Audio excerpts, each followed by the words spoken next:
Now, from the Columbia Basin, your local news source, this is iFIBER 1 News, presented in high definition.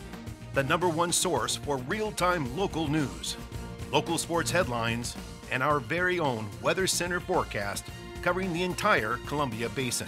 With your iFIBER 1 News team, reporting news in real time as it's happening.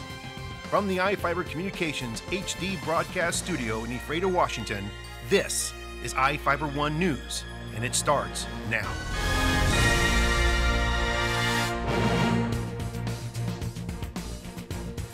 Welcome to iFIBER 1 News.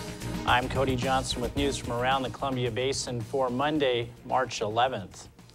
Tonight we report on a 14-year-old Moses Lake boy accused of shooting his parents in their home on Friday night. And we have a report on a fire that destroyed a home on Sunday evening. We look at the danger of federal spending cuts to Grant County International Airport, and we learn about a Navy jet that crashed near Odessa earlier today. In sports, we have news on the Gonzaga Bulldogs and a trade between the Seattle Seahawks and Minnesota Vikings. Our spotlight story tonight is about students from Japan visiting Big Bend Community College. And we have the latest weather forecast for the Columbia Basin from the iFIBER 1 Weather Center. Our top story tonight, 14-year-old Nathan Brooks was charged with attempting to kill his parents in their Moses Lake home on Friday night. The Moses Lake teenager is presently facing 2 counts of attempted first-degree murder in Grant County Juvenile Court. He made his first appearance in court today, where Judge Pro Tem Doug Anderson set bail at $500,000. Prosecutors requested a hearing to move the case to adult court.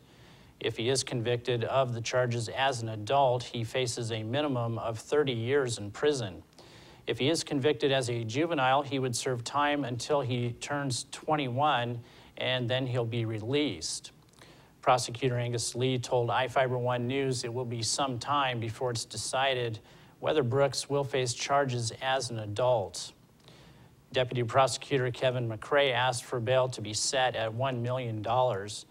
Defense Attorney Thomas Wolfstone asked for a substantially lower bail, saying Brooks has family members supporting him.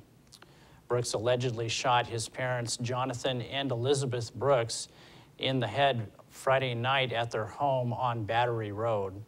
Both were taken to Samaritan Hospital and then flown for treatment at other hospitals. Brooks reportedly took a .22 caliber pistol from a gun cabinet and shot them in their bedroom. Police suspect the shooting stems from discipline issues between Nathan and his parents. A fire destroyed a home on North Shore Drive Sunday evening. The woman living in the house told firefighters the circuit breaker tripped in her home and she reset it. When she returned to the living room, she said she can smell smoke coming from behind the couch. She called 911 at 5:21 p.m. Within 22 minutes of the emergency phone call, the Moses Lake Fire Department had knocked down the flames and was extinguishing the blaze. The fire destroyed a large portion of the house. No one was injured and no pets were hurt during the fire. The fire department knows where the fire started, but not why, and they are investigating. Grant County International Airport is on a list of air traffic control facilities that could be closed by the Federal Aviation Administration. FAA officials announced this week that they may have to shut down towers at 173 small to medium-sized airports around the country starting early next month.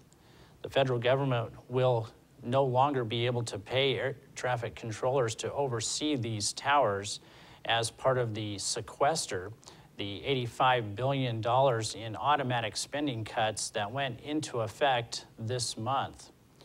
Port of Moses Lake Executive Director Pat Jones said Grant County International is pretty far down the list, but he's still concerned about the possibility. For more information on the story, visit us online at iFIBER1.com. We have more stories and photos on our website. Quincy is hoping a $15,000 contribution will help its economic growth. The council approved its annual donation to the Grant County Economic Development Council recently. The donation is set at slightly more than $2 per resident. The EDC is comprised of businesses, cities, and other government agencies and helps communicate with potential businesses looking for a spot. It also started providing consulting services for people looking to start a small business. The Development Council was involved in bringing data centers and the Amway Neutralite plant to Quincy. City Administrator Tom Sneed said he is in touch with the EDC all the time. Council member Scott Liebert questioned how much involvement city staff had with the EDC, saying the Port of Quincy tends to be involved with it. Each of the people you see here have warrants for their arrest and are wanted by various law enforcement agencies. If you see any of these people, the DOC asks that you not attempt to detain or apprehend them, but to call police. You can also call the Department of Corrections at 509-764-6180 during the day, or 509-762-1160 after 5 p.m. We'll be right back after these messages with the latest from the iFIBER 1 Weather Center, and we have sports and more news on the way.